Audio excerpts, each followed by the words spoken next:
mambo mawili, mambo matatu yaweke mbele sana. Jambo la mwanzo ni Allah na Mtume Muhammad sallallahu alaihi wasallam. Jambo la pili ni mke wako. Jambo la tatu lisingie jingine ni watoto wako. Watoto wape nafasi kuliko marafiki. Watoto wape nafasi kuliko kazi. Watoto wape nafasi kuliko kila kitu. Watoto wanakuwa vibaya na malezi wanaokuwa nayo hatujalelewa sisi katika malezi hayo. Kwa hiyo society, vijana leo wanaenda mwendo sio, kullama nakhtahu tariq dhalla, kila mwenye kukosea njia kupotea ni hakika. Tabia zimekosewa, malezi yamekosewa. Na kwa nini malezi yamekosewa? Kwa sababu dhana ya watu wengi wanajua anayefaa kumlea mtoto au mlezi wa mtoto ni mama. Kumbe mlezi wa mtoto si mama, mlezi wa mtoto ni baba. Na inasikitisha, baba wa Kiislamu ustadhi mzima hana muda na mtoto. Baba wengi hawana muda na watoto wao. Lakini baba kutoa muda na mtoto ni jambo muhimu sana.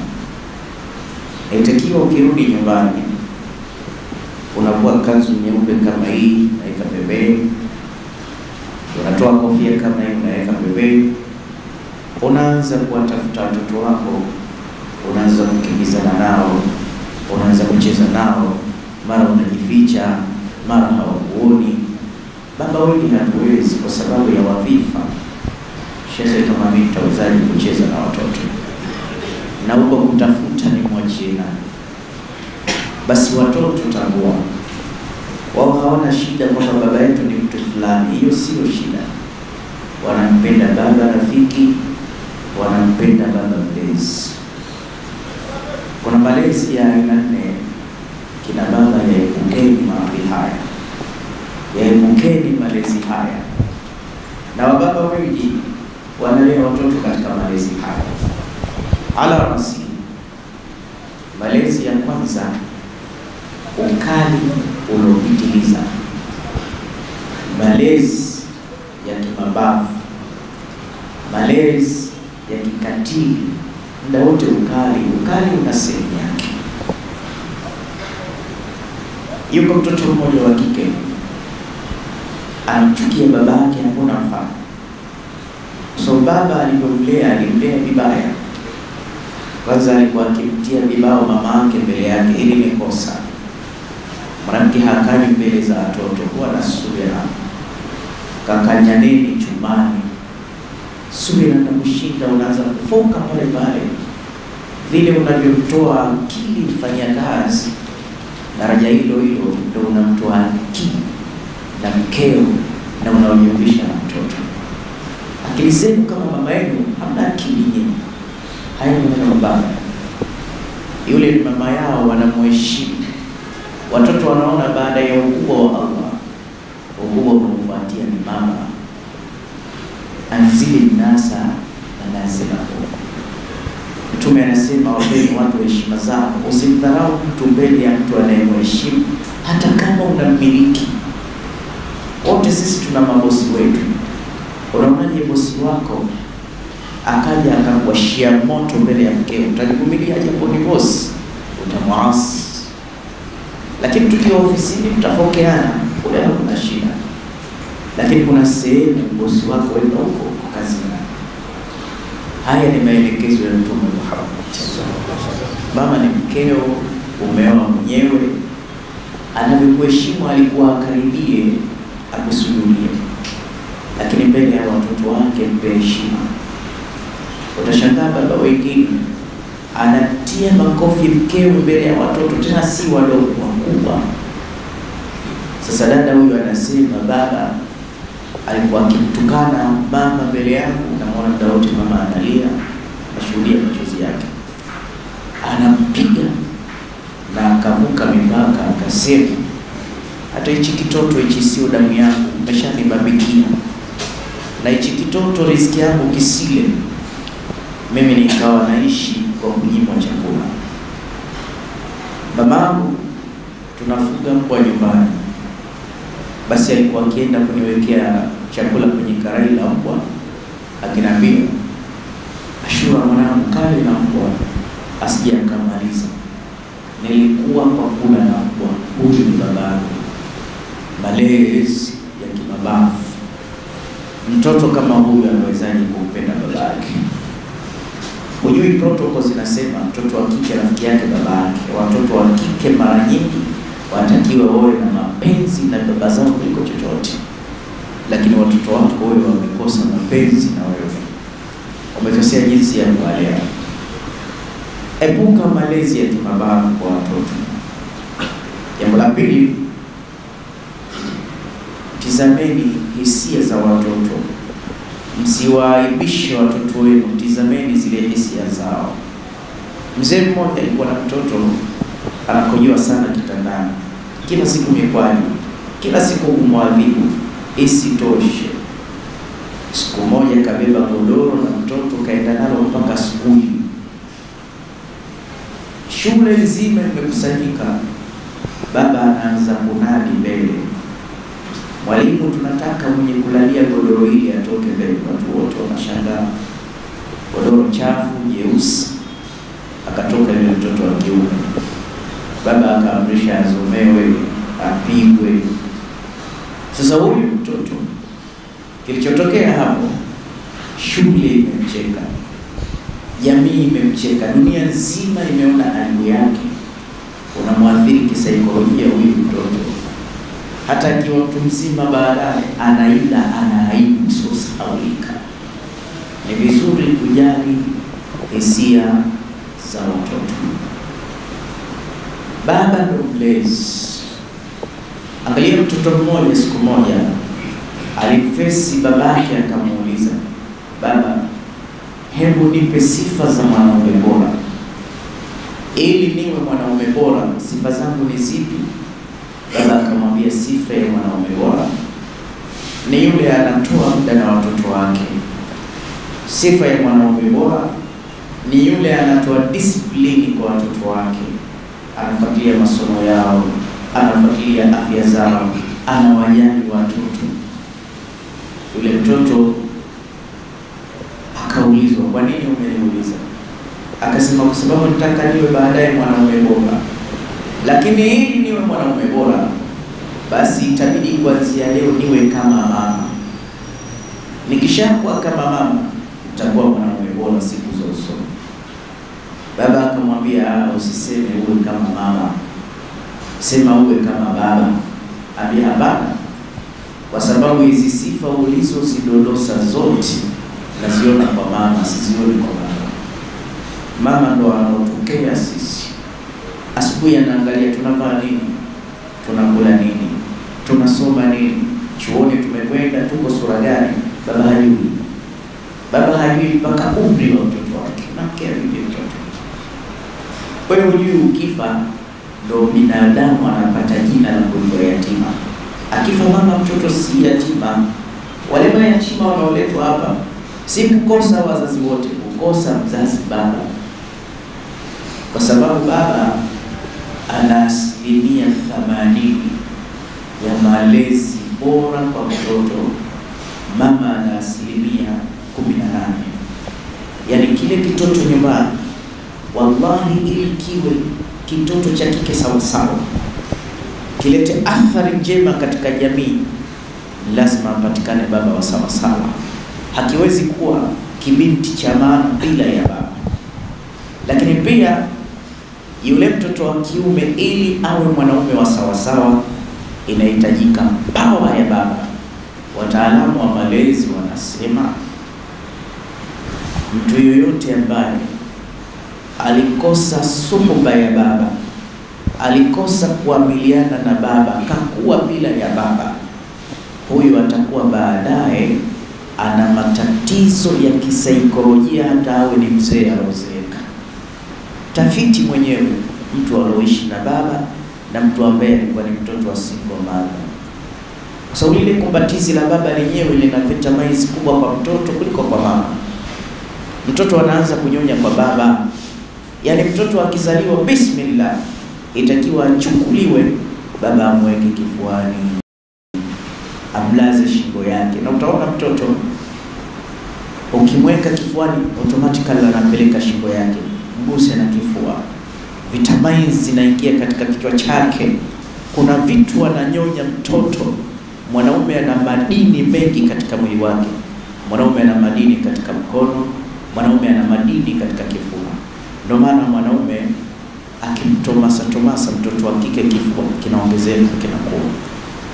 Lakini akishikwa na mwanamke mwenzi hakikui. Baba kuna vitu mtoto havipati. Ndio maana wataalamu wanasema pamoja na ukali na ubizi wa maisha kwa siku, mbebe mtoto wako japo mara 2, kisha mkumbatie. Hiyo ni tiba. Iendelee mpaka atakapofika umri wa miaka 12. Wewe una miezi, mtoto habebwi. Je, hamuoni sasa kuna hatari kuacha wanawake bure? Ukishazaa na mwanamke usimuache, itokee tu. Ndio maana leo wanasema mkoa wa Dar es Salaam peke yake ndoa zinazovunjika 300 kwa siku. Unajua kwa sababu gani? Kwa sababu wanaume wengi ni watoto wa single mother. Wanaume wengi wamelelewa na mama bila ya baba. Simba siku zote ukimtoa porini, ukimleta huko mjini atakuwa simba wa mjini. Mtoto ambaye kalelewa na mama peke yake, wanahangaika na mama peke yake, huyo ni simba katolewa kichakani kaja kuishi Dar es Salaam. Atakuwa kama nyau tu, atakuwa kama mbuzi tu. Lazima simba ile yawe simba tumuogope, shanti akulie murini. Pori la mtoto ni baba. Na hata ukitizama aklia, baba anaaminiwa na mtoto kuliko hata mama kabisa. Mtoto wa kike, mtoto wa kiume, baba akirudi nyumbani ile confidence na amani, yani baba anaaminiwa kuliko maelezo. Mpaka wanasema ukiwa na mtoto wako usimchambe baba, wala usimpe maneno makali. Kwa kumpa maneno makali tu anaweza kafa. Kwa sababu baada ya utisho wa Allah ni utisho wa baba. Yani baba tu basi. Ndio maana angalia mama muda wote yuko na mtoto. Kamzaa yuko mgongoni, yuko mikononi, wafiswalu fi amaini, anamnyonyesha matiti siku zote. Lakini huyu mtoto akijisikia kutaka sijui kufanya haja yake, mama atamuelekeza, mwanangu chutama pale ujisaidie, simama pale uko juu. Atamwambia vitu kama pamoja na ukaribu huo, lakini bado mtoto kila kitu cha baba.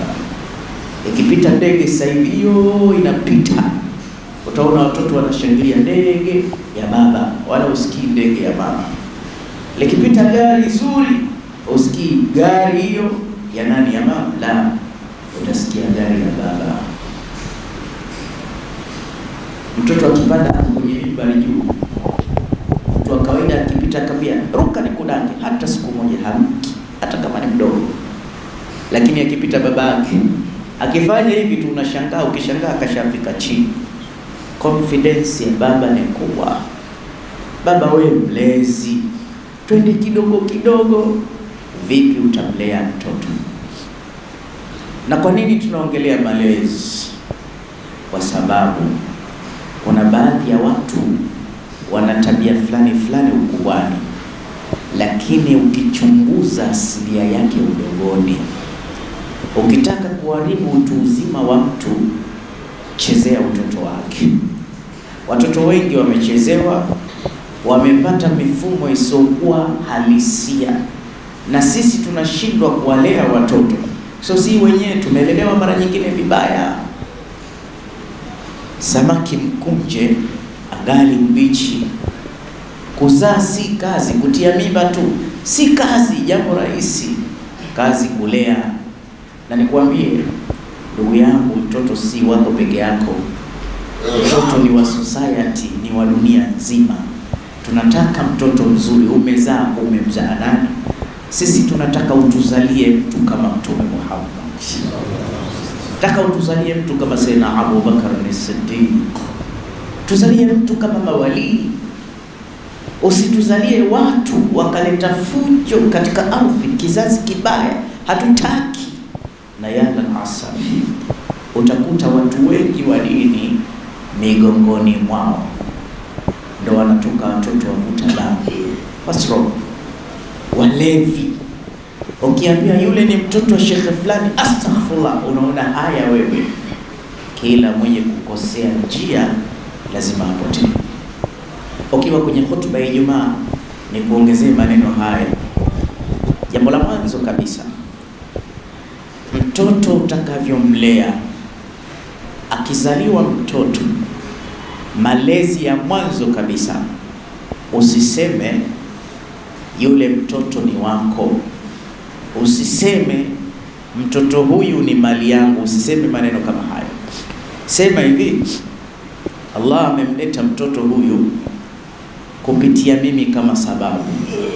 Lakini ukisema ni mali yangu, kuna malezi ya aina mbili yatatokea hapo. Jambo la kwanza, inawezekana ukamnyanyasa mtoto, yale malezi ya kimababu, ukamfanyia ukatili mtoto, ukamwathiri, kwa sababu ni mtoto wangu, nitapiga ninavyotaka, nitafanya ninavyotaka, sipangiwi. Wallahi si wako. Fanya unavyotaka, uone serikali itakavyokushughulikia. Watu wangapi wameingia matatizoni kwa sababu ya kuathiri watoto? Watoto ni maua. Stress zako za kazini ndio unampiga mtoto mibao kama hii, mpaka mama anasema hana rahma na watoto, mkali kweli kwa watoto wangu. Akishika tu mtoto kitu, hayo maneno atakayoambiwa mpaka mtoto anaogopa. Alafu ndevu zimeshuka mpaka hivi, kilemba utoi, ndio unalea watoto hivi. Mtume alikuwa anabeba watoto, anakisi watoto, anafurahia na watoto. Inaumiza. Wasiokuwa Waislamu wanaenjoy na watoto. Leo upendo umebakia kwa kina mama, kina baba, askari kamili, FFU kamili. Akiingia ndani hakuna rahma. Hivi mnamjua Amir al-Mu'minin na Umar alimfukuza waziri kazi kwa sababu yule waziri hana mapenzi na watoto wake. Alimkuta Umar siku hizo anacheza ofisi ya Waislamu, yani president, rais, hata rais anazaa jamani, anacheza na mtoto mmoja. Kifanye ng'ombe, hata kama wewe si ng'ombe. Alipofikia mbali akasema inna lillahi. Rais wa Waislamu bwana, yani unacheza na watoto namna kama hii? Wote kanacheza na nani? Tunakutegemea wewe mcheze na watoto wako, ambia subutu. Yani mimi nikiingia ndani, mama kajificha darini, watoto mgunguni, sina mchezo. Kwani alitaka maneno mengi Umar, akiongea kwa vitendo. Akapenda atasi. Una kazi ndugu yangu, una kazi. Ikiwa una rahma na watoto, majukumu ya kijamii tulokupa, Waislamu watakuja kusikilizwa shida zao vizuri kweli au utawakaribia? Na ndio maana hawa mnaowapa ofisi zenu za jamii hawana uweledi. Kuna watu hapo kitengo cha hospitalini, mgonjwa itakiwa umfariji, ni protocol za kidokta hizi. Hakuna good service, hakuna service nzuri. Wewe unaumwa umwi, kavipi ondoka? Ndio tunavyohudumia hivi. Hata katika biashara yako ukiwa na tabia hizi, Allah anaondosha baraka. Na nikupeni siri, hasa wa Tanzania wengi, sehemu zetu za kazi hatuna service nzuri. Mtu akipata kiduka tu siku 2-3, naomba kibiriti, kimya. Naomba kibiriti, taratibu basi, naenda kanunue kule mbele. Hii ni issue ya malezi. Sine kumegea siri mpaka msikitini, maimamu wakali hatari. Roho mbaya zimewajaa. Mtu anatoka from nowhere, imamu jai na niuma, hajakwambia toa zako ya khe. Ongea na ndugu zangu waumini, nyie ndo matapeli nyie, emtoka huko. Wewe imamu gani una roho mbaya? asili ni hapa kwenye malezi. Kwa hiyo mtoto akizaliwa usiseme ni mali yangu, sema hii ni mali ya umma, Allah kamleta kupitia mimi. Kwa sababu ukisema ni wangu, utafanya unavyotaka, na ukifanya unavyotaka utamdestroy mtoto, utakuwa mtaji. Mimi nakusomesha kwa bidii uje kunisaidia baadaye. Jamanini, Waislamu hatuleani kwa uchoyo. Dunia ina watu bilioni ngapi? Sasa huyu mtoto unamkuza kwa sababu ni wako, akusaidie wewe. Tena umemwambia wazazi, baada ya Mungu wazazi bwana. Ni sawa, lakini watu hawalelewi hivyo. Huyu mtoto Allah kamjalia akawa, natoa mfano, akawa multi billionaire, ana pesa nyingi. Inawezekana we mzee na mke wako bajeti yenu kwa mwezi mmetumia kwa vurugu milioni 1, na yeye na mke wake kwa vurugu milioni 2, milioni 3, lakini kila siku anaingiza milioni 20 katika miradi yake. Eti umuhimu wake ni yeye na mkewe na nyinyi wazazi. Akishamaliza kusaidia wazazi, hakuna majukumu mengine yaliyomwelekea. Hii kweli jamii imetizama, kuna mayatima, kuna misikiti. Mtoto alelewi hivyo. Mkuze mtoto, mwambie wewe ni wa dunia nzima. Tena Uislamu unasema khairun nas anfa'uhum linnas. Mwanangu, mbora wa watu ni yule anayewafaa watu. Usimpite mwenye shida, msaidie hata asiokuwa ndugu yako. Sil man qata'aka wa'ti amman haramaka wa'fu amman dhalamaka. Mpe alokunyima, ambiliana na watu, kirimu mayatima, angalia wajane. Tena leo nimepewa karatasi ya wajane hii hapa. Muambie mtoto wako wajane, mayatima, maimamu, misikiti, umma kwa ujumla. Wewe mzee, kama mtoto Allah kampa fadhila, utakuwa unafaidika kupitia mtoto, hawezi kukunyima. Ndio maana watoto wengine wamelelewa kiroho mbaya, akitoa kwa ajili ya wazazi wake, akitoa kwa ajili yake, wengine hakuna nafuu ya kusaidika. Nitoe mayatima wananihusu nini mimi? Nitoe msikiti kwa sababu huyu mtoto ulimlea kwamba mali yangu, mali yangu, mali yangu, umemlea kiuchoyo. Ndio maana kuna baadhi ya watoto wanasoma kasi, wanahusioni napigana kwa ajili ya wazazi wangu. Mtume angewalea masahaba hivyo, Uislamu usingefika Tanzania, wangefundishana dini wenyewe. Au mna historia babu zetu walifuata Uislamu Maka kule? Hapana, walijitolea, wakajua wao ni manufaa, almuslimu manufaa. Hilo la kwanza. Lakini la pili, inawezekana mtoto huyu usimnyanyase, lakini kwa sababu umesema ni wako, ukamdekeza unavyotaka. Ukamdekeza mpaka watu wanakwambia utamharibu mtoto, sema ni wangu. Na ukimdekeza ukamharibia maisha yake. Matokeo ni utu uzimani. Nasema kuna watu wana tabia fulani utu uzimani, ukichunguza asilia yake udogoni.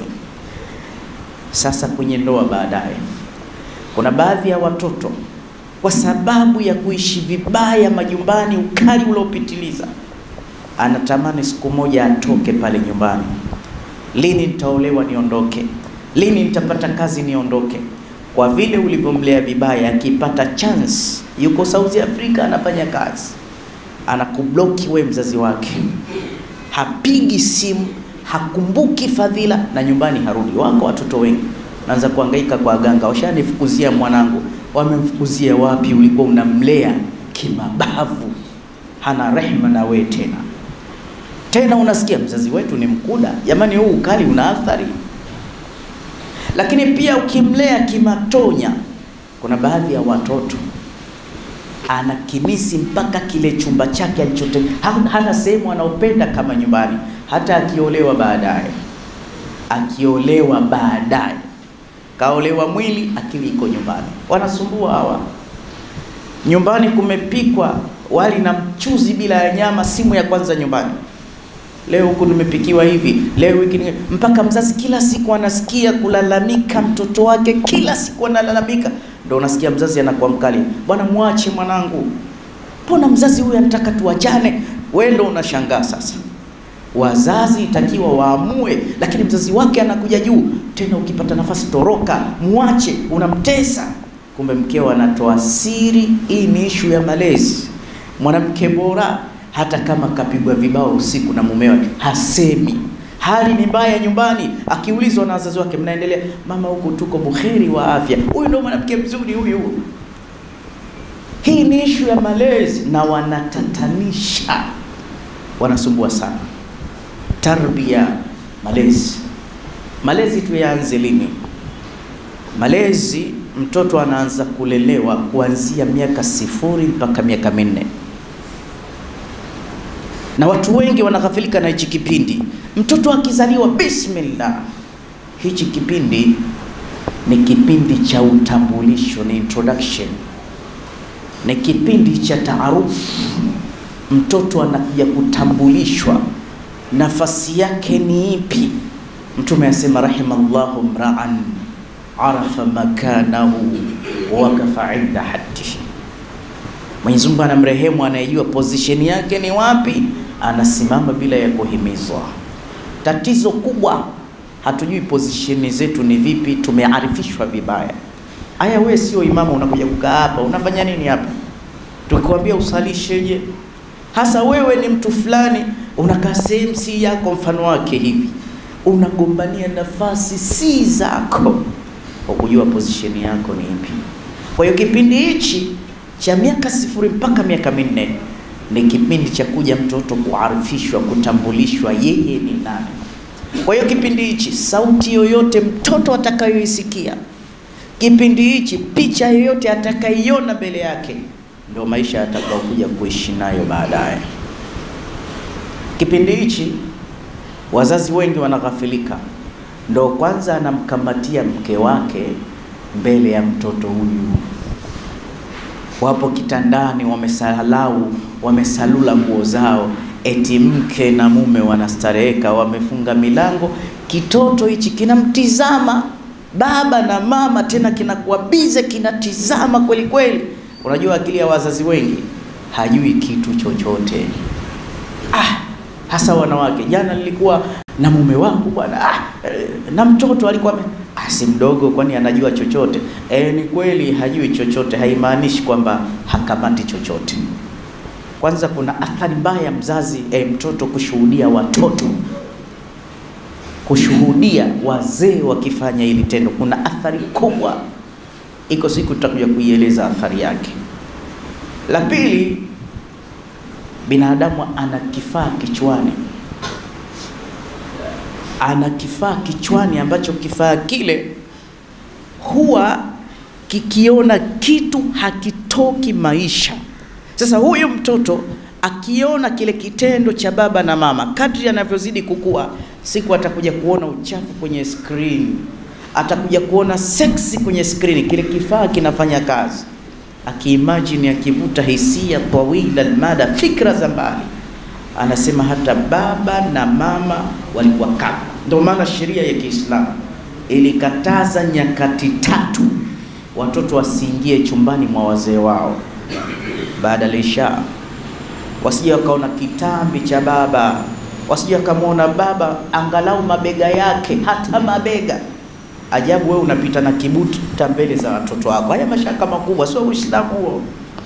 Wasione watoto vitu hivi. Baada ya dhuhuri na kabla ya alfajiri, umelala umekumbatiana na mkeo usiku pale, eti kitoto kinakuja kuchukua begi la shule kweli ndani kwako. Watoto haoni vitu kama hivi. Ndio maana tunasema mara nyingine TV zinaharibu watoto, kwa sababu mtoto anaona nyuchi za mbali, anaanza kuvuta picha hata baba na mama wako hivi. Sisi tumebahatika, hasa kwa umri wangu mimi, bado kidogo nifike miaka 40, nimeyaishi maisha hayo. Ilikuwa ni jilun samaa, leo ni jilun basari. Kizazi chetu ilikuwa ni kizazi cha kusikia tu, kila kitu unasikia. Leo ni jilun basar, ni kizazi cha kuona, kila kitu wanaona watoto. Enzi hizo utashangaa mtu kama mimi anaozishwa mke, hata hajui anaenda kumfanya nini mke. Leo vitoto vya miaka 2, 3, 10 ukivitizama vinabakana. Si mtihani huu? Watoto gani tunawaleta leo? Narudia kusema, mtoto si wako peke yako, tunataka mtoto mzuri. Miaka 0 mpaka miaka 4. Hichi ni kipindi cha utambulisho ya mtoto. Ndio maana sasa sheria inasema mtoto akizaliwa cha kwanza anatambulishwa adhana. Le shuri al-adhan la innasi bis-sala. Adhana imewekewa sheria kuwaita watu waje kusali. Kwa hiyo mtoto anatambulishwa akizaliwa azmatillah, ukubwa wa Allah, Allahu akbar, Allahu akbar. Kisha upande wa pili, sikio la kushoto, majukumu sala, idharul ubudiyya, anakimiwa sala mtoto. Haya ndio majukumu anaoneshwa. Wewe mtoto wako kazaliwa, anaoneshwa ulimwengu wa seksi. Wewe na mke wako anasikilizishwa muziki. Hata pale mkeo anapokwenda kujifungua ni kipindi cha utambulisho. Angalia anajifungulia wapi. Mara ngapi tumeona bwana, mtoto anazaliwa, wazazi wanatuletea, wake zetu wanasema unapigwa kwaya hospitalini. Si kwamba wale wajinga wanajua ni kipindi cha utambulisho, athari kwa mtoto. Hakikisha mtoto wako unamtambulisha azmatillah. Lakini hivyo hivyo hao watoto pia kuwalea kwao, malezi ya mtoto wa kiume na malezi ya mtoto wa kike pia yana utofauti. Mtoto wa kike malezi yake anapenda kusumbuliwa. Mtoto wa kiume huwa hapendi kusumbuliwa. Ndio maana hata wakiwa watu wazima utamkuta mkeo anapenda maisha ya kusumbua. Atakupigia simu, umefika kazini, wewe unaanza kuwa mkali. Sasa piga simu za umuhimu, unaniuliza nimefika kazini ndio nini? Ufikiri nishakufa njiani? Muda mchache atakupigia simu, baba fulani umekula, wewe unaanza kuwa mkali kwa sababu hutaki kusumbuliwa. Hasa mimi mtu mzima unaniuliza nimekula, nitakufa na njaa mimi? Akiona kimya anakupigia tena, baba fulani hata uniulizi nimekula. Angalia, wewe una matatizo, nishakuachia pesa nikuulize tena umekula. Ana usile kana njaa. Watoto wa kike wanapenda njoo, fungua daftari nione, njoo twende mpaka pale pamoja. Watoto wa kiume hawako hivyo. Kwa hiyo mtoto wa kike hata mahesabu ya kielimu wenyewe wanasema inna ma'arakatal yawma ma'arakatul ilm. Vita vya kileo ni vita vya kielimu. Mtoto wa kike na wa kiume ukiwaweka karibu, mtoto wa kike mpigie mahesabu ya elimu mara 10 zaidi kuliko mtoto wa kiume. Wanawake wawezeshwe, na ndio Uislamu. Uislamu ulimkuta mwanamke mahiya mutallaqa wa mahiya mutazawwija. Ulimkuta mwanamke amenyanyaswa, ukauza kumfuata mtoto wa kike, fa idha hiya bintan zawjatan thumma umman. Akiwa mtoto wa mtu akawa mke wa mtu mpaka akawa mama yetu. Hata ukimwona mtoto wako wa kiume kule nyumbani anakwambia, baba mbona unampenda sana Fatuma? Japo usioneshe sana, itakiwa umsogeze, umfundishe, umwambie mwanangu, watoto wa kike wanatakiwa kupendwa zaidi na kuthaminiwa, ili akiwa mtu mzima ampende mamake, atetee wanawake. Na Uislamu umekuja kutetea wanawake. Zimetajwa ishara kubwa za kiyama katika suratul Takwir. Kisha ndani ya sura za kiyama, ukijua siku ya kiyama kuna kisanga, Mungu hapo kawataja na wanawake, wa idhal mau'udatu su'ilat bi ayyi dhanbin qutilat. Na mtoto wa kike siku ya kiyama ataletwa, kwa nini aliuawa?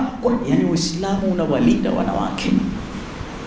Na katika malezi ya kuwalea watoto wa kike tukihitimisha, pia utambue maumbile ya watoto wa kike wanapenda kushirikiana, lakini wanaume wanapenda kushindana.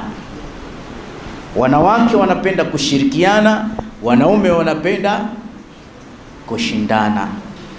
Mtoto wa kike ukimlea, usimwambie mambo yako fanya mwenyewe. Haya sio maumbile yake. Jisomee mwenyewe. Utamkuta akitaka kumake revision mufala, atafute mashoga zake wasome. Ukitokea msiba wanatokeza kwa wingi. Ukitokea kuna viringe vya waganga, utaona wanawake wengi wanapenda kushirikiana. Ndio maana hata mkeo binti yake akifika miaka 15 tu anapenda kushirikiana naye, kashamfanya shoga yake. Utakuta siri za baba wanaongea wote, wako jikoni kule wanakusema, mwanangu, babako alichonifanya jana. Yani wao ukiwakuta wanasema, ujue wanakusema wewe, wanashirikiana.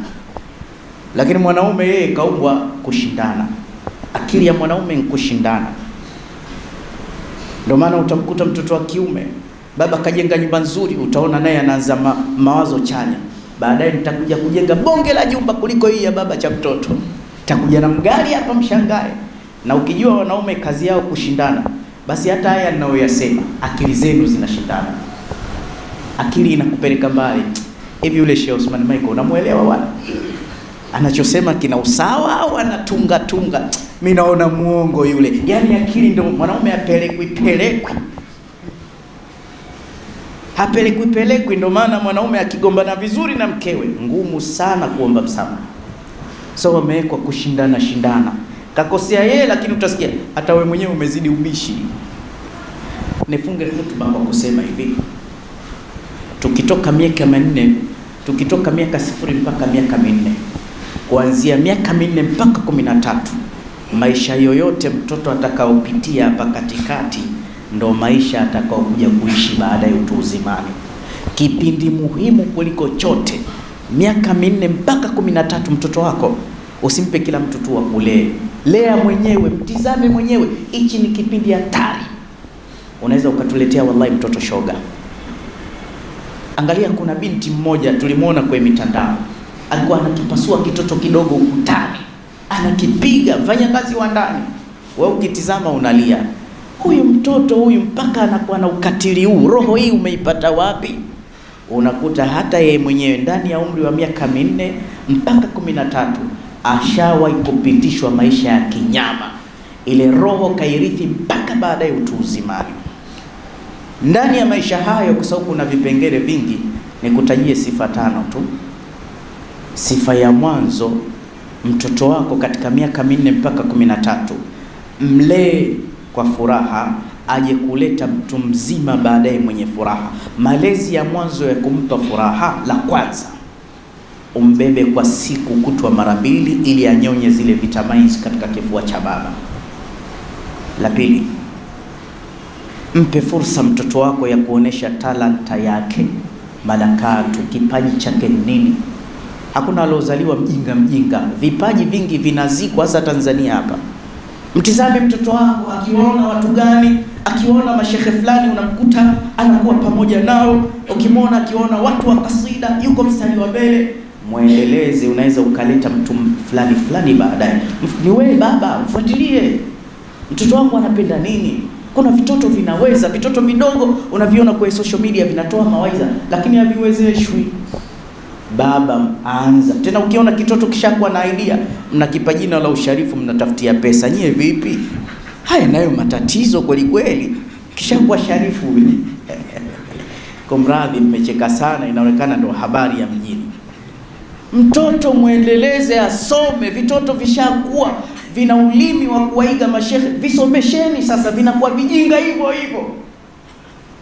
Huu ni mtihani wa hali ya juu. Tizama mtoto wako. Hii saa inanikosea sana, nitakoma hapa. Siku nyingine Sheikh Adam akiniita nitamalizia hotuba nyingine. Waqala azza min qa'il alim, fa idha qara'ta al-Qur'ana fasta'id billahi minash shaitanir rajim. A'udhu billahi minash shaitanir rajim. Bismillahir rahmanir rahim. Inna a'tainaka al-kawthar fasalli li rabbika wanhar inna shaniyaka huwal abtar. بارك الله لي ولكم بالقرآن العظيم ونفعني وإياكم بالآيات والذكر الحكيم. أقول قولي هذا واستغفر الله لي ولكم فاستغفروه إنه هو الغفور الرحيم وهو البر الكريم. اللهم أعز الإسلام والمسلمين وأذل الشرك والمشركين وانصر جيوش المسلمين ونكس أعداءك أعداء الدين واختم لنا بخير منك يا أرحم الراحمين. اللهم اغفر للمؤمنين والمؤمنات والمسلمين والمسلمات الأحياء منهم والأموات. ربنا آتنا في الدنيا حسنة وفي الآخرة حسنة وقنا عذاب النار برحمتك يا أرحم الراحمين. عباد الله، إن الله يأمركم بالعدل والإحسان وإيتاء ذي القربى وينهى عن الفحشاء والمنكر والبغي يعظكم لعلكم تذكرون. فاذكروا الله العظيم الجليل يذكركم واشكروه على نعمه يزدكم واسألوه من فضله يعطيكم ولذكر الله أعز وجل وأكبر. وأقم الصلاة.